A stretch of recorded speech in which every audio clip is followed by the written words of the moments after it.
Hello hello my main characters, this is Aashvi and स्वागत है आप सभी का फिर से एक बार मेरे यूट्यूब चैनल में। तो आज की वीडियो में हम बात करेंगे कि कैपरॉन 1 के ऑप्शन फॉर्म फिल करने में कौन कौन सी गलतियां स्टूडेंट करते हैं एंड उन गलतियों की वजह से उनका अच्छे से अच्छा कॉलेज छूट जाता है। इसका रीजन ये नहीं होता कि कम मार्क्स की वजह से आपको अच्छा कॉलेज नहीं मिला। कभी कभी कैपरॉन के ऑप्शन फिल करने में आप गलतियां कर देते हो एंड अच्छे से कॉलेज से आप मुंह फेर लेते हो। चालू करने से पहले एक इम्पॉर्टेंट चीज, डिस्क्रिप्शन में एक गूगल फॉर्म है जो काउंसलिंग के रिलेटेड है। बहुत सारे स्टूडेंट को डाउट रहता है कि दीदी कैपरॉन का ऑप्शन फॉर्म कैसे भरूं, कॉलेज को प्रेफरेंस दूं या ब्रांच को प्रेफरेंस दूं, मेरे मार्क्स कम है, इस कॉलेज में इस मार्क्स में कौन सा कॉलेज मिल सकता है। सो बहुत सारे आपके डाउट्स होते हैं। इस रिलेटेड मैं डिटेल काउंसलिंग कर रही हूँ। अगर आप इंटरेस्टेड हो तो जाओ एंड फॉर्म भर दो। मैं थोड़ी देर में आपको रीच आउट कर दूंगी। So without any further delay let's get started. Let's suppose आपका 96 का परसेंटाइल आया है एंड आपको अच्छे से अच्छा कॉलेज मिल सकता है। कमेंस, वीआईटी, पीसीसीओई, कौन सा भी कॉलेज, शायद पीआईसीटी भी मिल जाए आपको। बट कभी कभी आप ऐसी गलतियां कर देते हो जिसकी वजह से जब आपका रिजल्ट लगता है कैपराउंड का तो आपको ऐसा कॉलेज मिलता है जिसको आप कभी इमेजिन भी नहीं कर सकते थे कि आपके मार्क्स पे आपको ये कॉलेज मिलेगा। जब कैपराउंड का रिजल्ट लगता है तब आपको लगेगा कि शायद मेरे मार्क्स कम थे। कभी कभी मार्क्स की वजह से आपका अच्छा कॉलेज नहीं छूटता, आपके प्रेफरेंस भरने में आपकी गलती होती है। तो कौन सी वो गलतियां हैं, चलो बताती हूँ। गलती नंबर 1, आपको क्या लगता है कि मेरे दोस्त ने ये प्रेफरेंस दिया तो अभी मैं भी ये प्रेफरेंस देता हूँ। उसकी चॉइसेस अलग है, तेरी चॉइसेस अलग है, उसके मार्क्स अलग है, तेरे मार्क्स अलग है, उसकी कैटेगरी अलग है, तेरी कैटेगरी अलग है। तो कैसे तू सारी चीज़ें कॉपी कर सकता है? नो, तुझे क्या करना है, तुझे तेरी खुद की लिस्ट बनानी है, तेरे मार्क्स के अकॉर्डिंग, तेरी चॉइसेस के अकॉर्डिंग एंड तेरे पैशन के अकॉर्डिंग। तू ऐसे ही कॉपी नहीं कर सकता। चलो इसको भी थोड़ा सा साइड में रखा, आप डायरेक्टली कॉपी तो नहीं करोगे, आपको पता है कि आपके करियर का सवाल है, बट आप थोड़ा सोचोगे भी।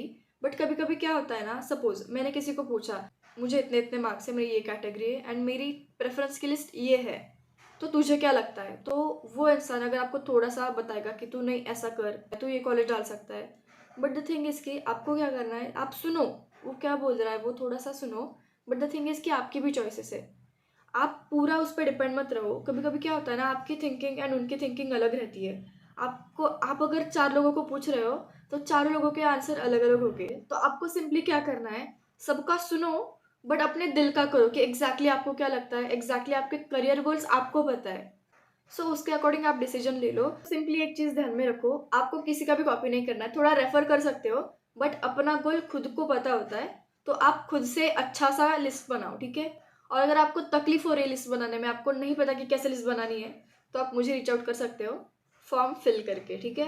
गलती नंबर 2 एंड सबसे बड़ी गलती, देखो स्टूडेंट का क्या होता है, मुझे इतने इतने मार्क्स है, मैं अभी के लिए सिर्फ सीओईपी, पीआईसीटी, वीजेटीआई कॉलेज डाल देता हूँ, अगर नहीं मिला तो नेक्स्ट राउंड में देख लेंगे।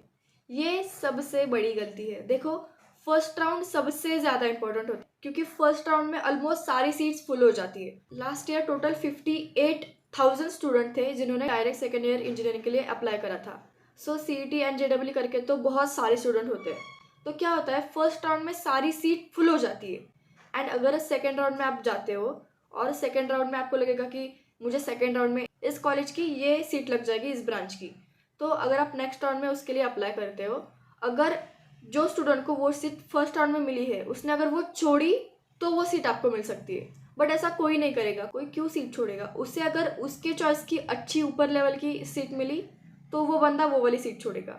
एंड पूरा ये ऐसा रहता है, मोस्ट ऑफ द टाइम कोई स्टूडेंट कौन सी सीट छोड़ता नहीं है जब तक उसे उसके ऊपर की अच्छी सीट नहीं मिल जाती। मेरी एक फ्रेंड ऐसे ही ट्राई कर रही थी, उसको 4 राउंड ट्राई करे उसने, उसको वही कॉलेज लगा जो उसे फर्स्ट राउंड में मिला था। मतलब वो ऊपर की सीट देख रही थी बट कोई स्टूडेंट सीट छोड़ता ही नहीं था तो उससे मिलती नहीं थी। एंड टॉकिंग अबाउट मी, मुझे फर्स्ट राउंड में सीवीपी का इंस्ट्रूमेंट लगा, सेकेंड राउंड में भी वही लगा एंड फिर मैंने वही ले लिया। And most of the time ऐसा ही होता है, कभी कभी आपका लक लग सकता है। देखो, मेरी एक फ्रेंड है जिसको 3 राउंड में एक कॉलेज लगा, 3 राउंड में एक ही वही कॉलेज लगा, बट चौथे राउंड में उसको कॉलेज भी अलग लगा एंड ब्रांच भी उसे जो चाहिए थी वो मिली। मतलब कभी कभी कुछ भी हो सकता है, तो आप उस पर पूरा ऐसा रिलाई नहीं कर सकते कि हाँ ऐसा हो सकता है, ऐसा हो सकता है। आपको पहले से ही पूरा प्लानिंग करना है, पहले से ही आपको सारे कॉलेज डालने हैं आपके मार्क्स के अकॉर्डिंग। लेट सपोज आपको 80% है तो आपको क्या करना है, 80% के ऊपर जितने भी कॉलेज है, टॉप के कॉलेज से आप स्टार्ट करोगे, देन आपके मार्क्स तक आप आ गए, ठीक है? देन उसके बाद आपके मार्क्स के नीचे भी 10-15 कॉलेज हो वैसे कॉलेज आप डालो। मतलब आप सेफ साइड में रहोगे, कुछ भी टेंशन लेने की कोई ज़रूरत भी नहीं होगी आपको। अच्छा अच्छी सीट मिलना इज इम्पोर्टेंट, बट सीट मिलना इज इम्पोर्टेंट। मतलब आप ऐसा कहोगे कि अच्छी सीट चाहिए, अच्छी सीट चाहिए, बट सीट तो मिलनी चाहिए। अगर सीट ही नहीं मिली तो क्या करोगे? सो इससे बेटर आप थोड़ा सा सेफ जोन में पहले से ही रहो, ठीक है। गलती नंबर 3, कभी कभी क्या होता है ना, स्टूडेंट को टॉप का कॉलेज चाहिए तो वो ब्रांच को इग्नोर कर देते हैं। लेट्स सपोज COEP, किसी स्टूडेंट को चाहिए COEP, मुझे COEP चाहिए कौन सी भी ब्रांच मिले।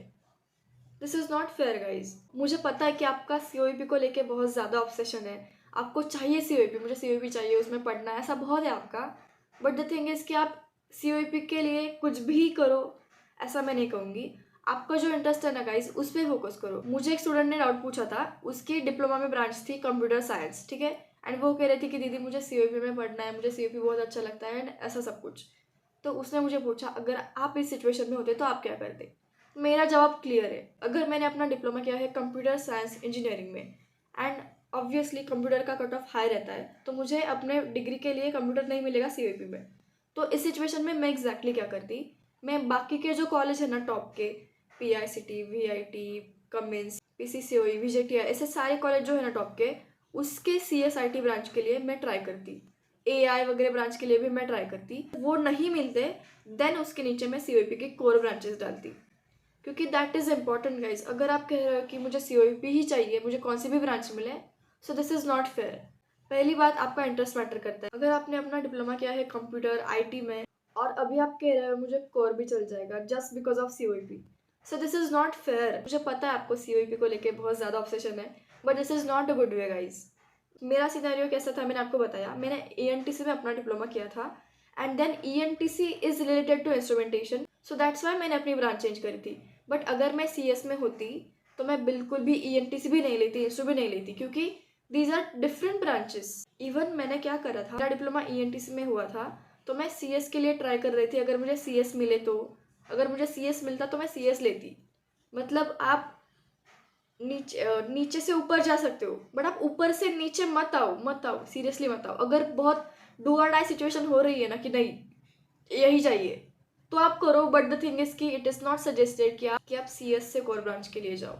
अगर आपको ब्रांच ही नहीं मिल रही, कौन सी सीट ही नहीं मिल रही, तो आप ऐसा कर सकते हो। बट द थिंग इज कि आपको अगर आपके हाथ में चांसेस है तो आप वही प्रेफर करो rather than coming to core branches. ये मेरा पर्सनल सजेशन है। आपको जो लगता है आप वो करने के लिए फ्री हो, बट मुझे जो लगा पर्सनली वो मैंने आपको बताया। नाउ गलती नंबर 4, स्टूडेंट क्या करते हैं, लास्ट ईयर का कट ऑफ देखते हैं कि इस साल इस ब्रांच का ये कट ऑफ गया था इस कैटेगरी के लिए, मेरा भी ऐसा कुछ सिमिलर है, अभी मैं यही प्रेफर करता हूँ एंड इस पे स्टिक रहता हूँ। So guys this is not a good way. Again आपको कट ऑफ आपने कट ऑफ देखा, कट ऑफ सिर्फ रेफरेंस के लिए होता है। वो ऐसा नहीं होता कि पिछले साल ये कट ऑफ था इस साल भी यही रहेगा, ऐसा नहीं होता। कट ऑफ सिर्फ रेफरेंस के लिए होता है। लेट्स सपोज मैं आपको एक एग्जांपल देती हूँ। एग्जांपल मुझे सारे डायरेक्ट सेकेंड ईयर इंजीनियरिंग के याद आ रहे हैं, बट नो वरी, ये 12th एंड जो स्टूडेंट 10th पास करे हैं उनके लिए भी सिमिलर ही होगा। Take it just as example, ठीक है। लास्ट ईयर ENTC का SCBC कैटेगरी के लिए कट ऑफ था 94.48 एंड मुझे थे 94.35, ठीक है। मुझे थोड़े से कम मार्क्स थे एंड मैंने सोचा कि अगर कट ऑफ इस साल का कट ऑफ थोड़ा सा कम लगा तो मुझे मिल जाएगा। मेरा एक दोस्त था, उसको थे 86% एंड उसके लिए लास्ट ईयर का कट ऑफ था 87, ठीक है। सो द थिंग इज कि मेरा कट ऑफ भी थोड़ा सा हाई था एंड उसका कट ऑफ भी थोड़ा सा हाई था, तो मैं प्रे कर रही थी कि कट ऑफ थोड़ा सा कम हो जाए, वो भी प्रे कर रहा था कि कट ऑफ थोड़ा सा कम हो जाए। मेरे सिनेरियो में क्या हुआ, लास्ट ईयर का कट ऑफ कितना था 94.48, तो वो कट ऑफ बढ़ के गया 95.09 पर एंड उसके सिचुएशन में क्या हुआ, उसका कट ऑफ था 87, तो उसका कट ऑफ हो गया कम।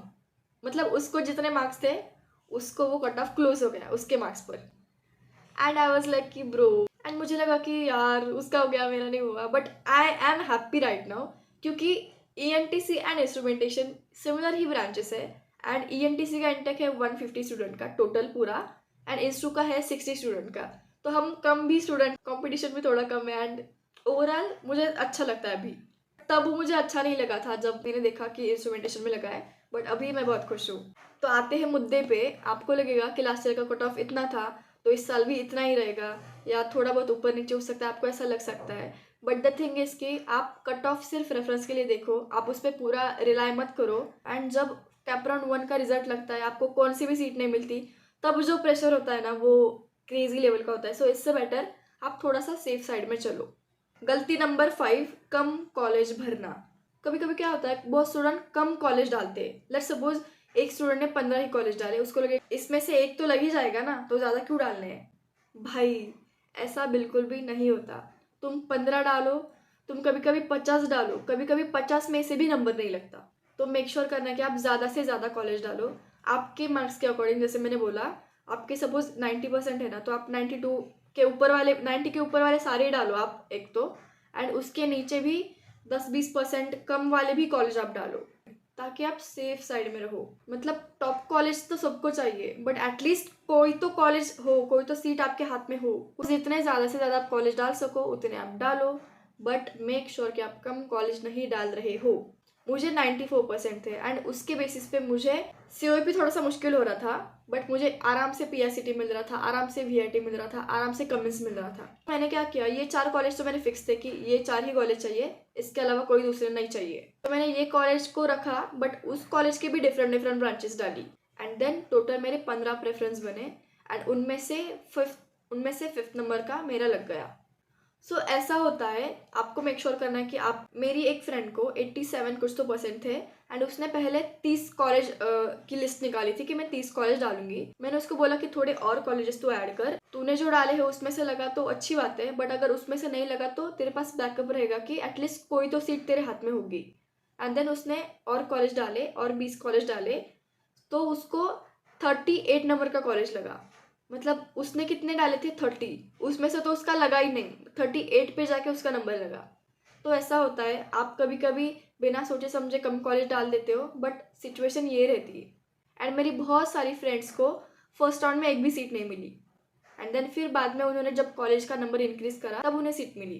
This is the situation. आपको बहुत ज़्यादा से ज़्यादा ऑप्शंस डालने हैं, सोच समझ के डालो। ऐसा नहीं कि आपको डालना है तो आप कुछ भी डालो, थोड़ा सोच समझ के डालो। अगर आपको प्रेफरेंस लिस्ट बनानी नहीं आ रही है, आपको समझ नहीं रहा कि एग्जैक्टली कौन से कॉलेज को प्रायोरिटी दूँ, कौन से ब्रांच को प्रायोरिटी दूँ, तो आप मुझे रीच आउट कर सकते हो, आपको डिस्क्रिप्शन में फॉर्म मिल जाएगा। गलती नंबर 6, पेरेंट्स की बातों को इग्नोर करना। ये सबसे बड़ी गलती है। देखो, आपको लगेगा कि पढ़ाई मुझे करनी है, कॉलेज मुझे करना है, तो उनकी क्या सुननी है। ऐसा बिल्कुल भी नहीं है गाइज। कॉलेज की फ़ीस कौन भरेगा, हॉस्टल की फ़ीस कौन भरेगा, ट्रैवल का खर्चा कौन करेगा, अगर आप PG में रह रहे हो तो उसका खर्चा कौन करेगा, वही करेंगे ना।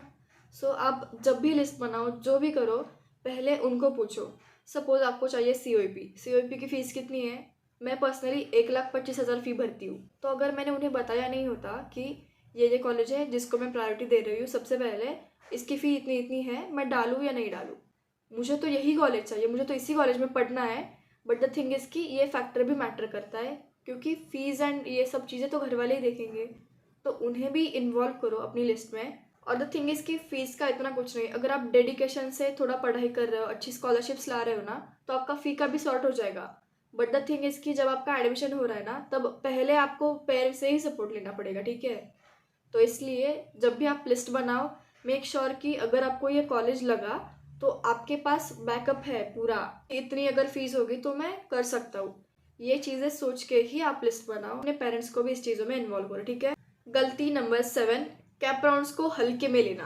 1 में नहीं लगाना, 2 में लग जाएगा, 2 में नहीं लगाना, 3 में लग जाएगा, और फिर अच्छे से आपकी बैंड बज जाती है। सबसे इम्पोर्टेंट होता है कैप राउंड 1, क्योंकि कैप राउंड 1 में सारी सीट फुल हो जाती है।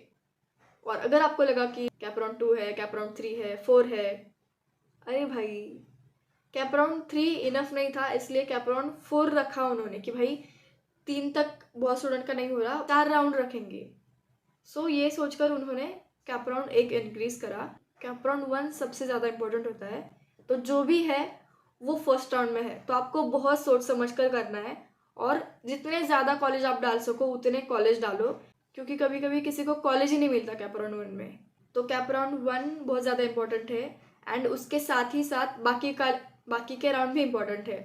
थ्रू आउट एडमिशन प्रोसेस आपको बहुत सीरियसली काम करना है, क्योंकि वो एक डिसीजन आपका करियर का पूरा टर्निंग पॉइंट है। आई नो आपको बहुत ज़्यादा ऑब्सेशन है COEP से, बट द थिंग इज़ कि अगर आपको COEP नहीं भी मिल रहा ना, स्टिल ओके, बाकी के भी टॉप के कॉलेज है, आप COEP के लिए ट्राई करो, 100% ट्राई करो। बट द थिंग इज़ कि आप उसकी बाकी की चीज़ें भी देखो, उसकी फ़ीस कितनी है आपकी कैटेगरी के लिए, उसका पूरा जो एनवायरनमेंट है वो आपके लिए सूटेबल है नहीं है, और बाकी कॉलेजेस के लिए भी ये देखो जिसको आप प्रायोरिटाइज कर रहे हो। मैंने 4 ही कॉलेज डाले थे, COEP, PICT, VIT and Cummins. But सारे कॉलेज में मेरा एक एक कनेक्शन था। मैं उस कॉलेज के एक एक स्टूडेंट को जानती ही जानती थी। उनसे मैंने सारी चीज़ें कंफर्म करी थी कि एग्जैक्टली कॉलेज कैसा है, प्लेसमेंट्स कैसे है, टीचर्स कैसे है। एंड तब मैंने मेरा फाइनल डिसीजन लिया था कि मैं ये 4 कॉलेज डालूंगी।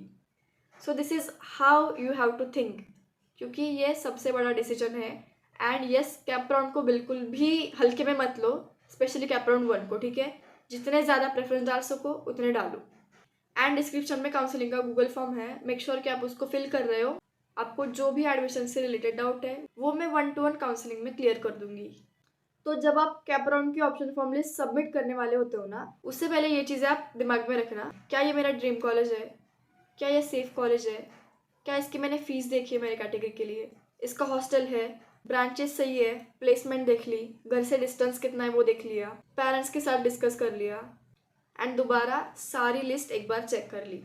ये सब चीज़ें आप मेक श्योर करो कि आप कैप राउंड का फॉर्म सबमिट करने से पहले देख रहे हो। And that's all. अगर आपको कुछ भी डाउट हो आप मुझे कमेंट सेक्शन में पूछ सकते हो। That's all for today. Thanks for watching.